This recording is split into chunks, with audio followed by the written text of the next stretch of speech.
fait aujourd'hui d'être honoré par l'Espagne? Ah, c'est magique. Avant tout, c'est magique.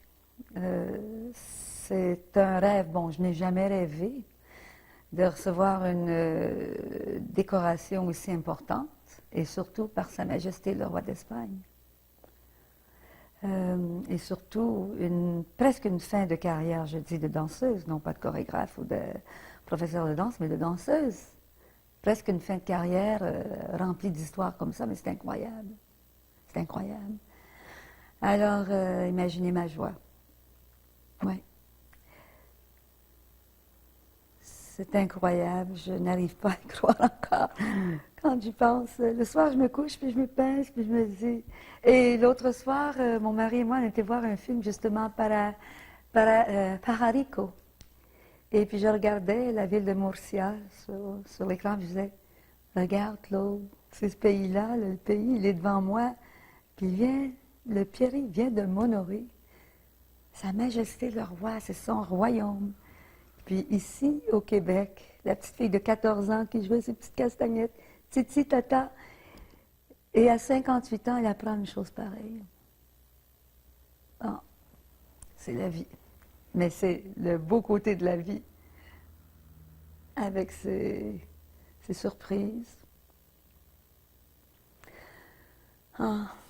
Dites-moi, c'était quoi la mention au juste? Moi, je sais que vous avez été décoré par le roi d'Espagne, mais qu'est-ce qui venait avec, juste pour qu'on... Bon. Est-ce que vous voulez que je vous explique qu'est-ce que c'est Isabelle la catholique? L'ordre d'Isabelle la catholique. Bon, je demandais la semaine dernière à son Excellence l'ambassadeur Valenzuela, écoutez, si on me pose des questions ici au Québec, je voudrais répondre vraiment très bien et ne pas me tromper. Expliquez-moi ce qu'est la décoration d'Isabelle la catholique. Alors il m'a dit, en Espagne, il y a 3 décorations que le roi concède. Vous avez la plus importante chez les hommes, qui est l'ordre de Charles III. On retrouve la décoration dans le dictionnaire. On regarde décoration, vous allez la voir, Charles III.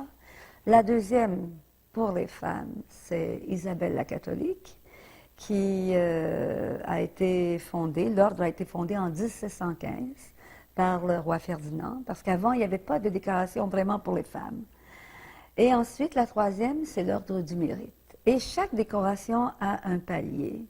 Donc, de la décoration est l'ordre d'Isabelle la Cattolica, l'ordre d'Isabelle la Cattolica. Je suis au premier palier, je suis dame, l'assaut des dames. Alors, c'est le ruban des dames d'Isabelle la catholique. C'est le plus haut niveau.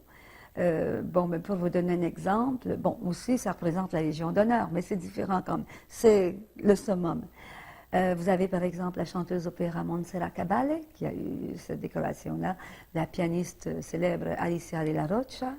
Vous avez eu de très grandes et célèbres danseuses en Espagne, dont Pilar Lopez, qui n'est pas connue ici en Amérique, mais c'était la directrice du ballet dans lequel je dansais j'étais toute jeune, et Antonio Gades dansait avec nous, c'était notre premier danseur. Donc, pour n'en nommer que quelques-unes, et dont Marie-Emma aussi, et bien d'autres. En Espagne, les plus grandes, on parle. Et aussi, c'est un ordre que l'on décerne, pas seulement dans la danse ou dans la musique, ça peut être en médecine aussi, de grands médecins, écrivains, dans tout le milieu où, justement, les étrangers et les Espagnols font briller, arrivent à faire briller l'art espagnol dans le monde, à l'extérieur de l'Espagne, mais aussi en Espagne, forcément aussi. Voilà. Alors, c'est la raison. Je crois que, sûrement pas. Si j'avais été une Espagnole vivant à Madrid, j'aurais été considérée comme une excellente danseuse espagnole, j'en suis sûre, puisque je faisais partie des plus grands ballets, dont je vous disais tout à l'heure, pas Carmen Amaya, Antonio Gades, José Greco et combien d'autres. Bon. Alors, mais il n'y avait rien de particulier, d'original, puisque je suis espagnole. Mais je ne suis pas espagnole. Et là, c'est là que c'est entré en ligne de compte, c'est que depuis l'âge de 14 ans, je ne vis que pour l'Espagne.